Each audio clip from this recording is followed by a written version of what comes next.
আমি শঙ্কায় আছি, যদিও এটা নির্দলীয় নিরপেক্ষ নির্বাচন এবং কোনো রাজনৈতিক প্রভাব মুক্ত নির্বাচন হওয়ার কথা, কিন্তু যতই দিন যাচ্ছে রাজনৈতিক প্রভাব এখানে পরিলক্ষিত হওয়ার সম্ভাবনা রয়েছে।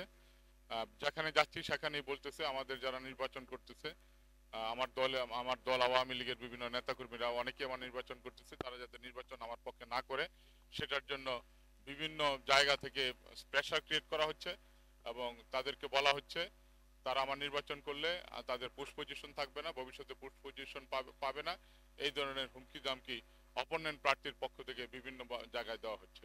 সেই কারণে আমি শঙ্কিত যে কাপাসিয়াতে আপনারা নিশ্চয়ই ঘুরেছেন, দেখেছেন আমার জনপ্রিয়তা, আমার অবস্থান, সেটা আমি ধরে রাখতে পারবো কিনা বা জনগণ তার লক্ষ্যে পৌঁছতে পারবো কিনা এটা আমি সন্দিহান এবং শঙ্কার মধ্যে দিনরাতিবাদ করছি। আচ্ছা আমানত ভাই, যেহেতু দলীয় নির্দেশনা আছে, এরকম কেউ হস্তক্ষেপ করতে পারবে না, তাহলে আপনারা দলীয় হাইকমান্ডকে এই বিষয়ে জানিয়েছেন? হাইকমান্ডকে জানিয়েছি, আমাদের জেলা আওয়ামী লীগের প্রেসিডেন্ট মাননীয় মন্ত্রী আকুম মোজাম্মেল হককে আমি বিষয়গুলো টাইম টু টাইম অবগত করছি। তিনি সে বিষয়ে কি বলেছেন? তিনি তিনি বলেছেন অপেক্ষা করে দেখো, এটা তো হওয়ার কথা না।